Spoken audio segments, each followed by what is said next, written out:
Першы лёт у гэтым сезоне парадаваў і абнадзею аматараў зімовых відаў спорту і, вядома, аматараў зімовай рыбалкі. Але пакуль неабходна пачакаць, першы лёт вельмі тонкі. У перыяд станаўлення выхад на яго строга забаронены, папярэджваюць выратавальнікі на вадзе. Менавіта да стварэння трывалага пласта не менш 7 сантыметраў. Для групы людзей 12 і вышэй. Што да масавых катанняў на коньках і увогуле да 25 сантыметраў. Это даже, можно сказать, и не лед, со снегом.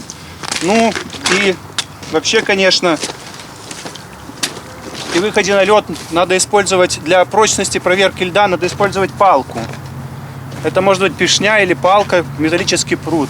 Ні ў якім разе не рызыкуйце правесці эксперымент на трываласць лёдовага пакрыцця нагой. Вельмі небяспечна. Рыбакі павінны памятаць пра адпаведную падстрахоўку. Очень многие рыбаки мастерят такие приспособления, как называются в народе спасалки. Это могут быть два обыкновенных больших гвоздя, связанные между собой веревкой, которыми можно удобно закреплять на льду, то есть этим острием.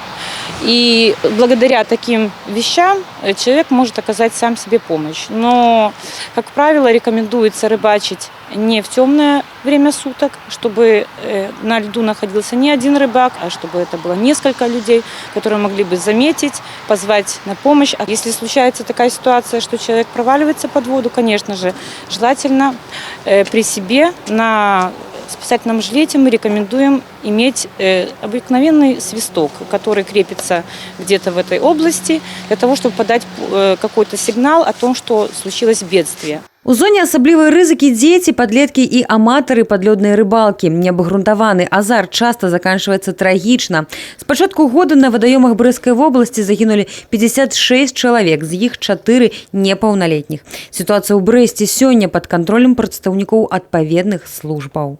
Работники Брестского городского отдела по чрезвычайным ситуациям совместно с работниками ОСФОД и представителями БРСМ проводят рейдовые мероприятия по местам зимней рыбалки. Цель данных мероприятий – предупреждение гибели в воде в зимний период, в особенности предупреждение выхода на лед, когда лед еще не крепкий, когда начинает лед только становиться, когда тает лед. Зімовы патруль створаны дзеля таго, каб папярэдзіць і прадухіліць трагедыю ў перыяд, калі такое баўленне часу яшчэ небяспечна. Софія Бережная, Тыгран Акапян, тэлерадыёкампанія «Брэст».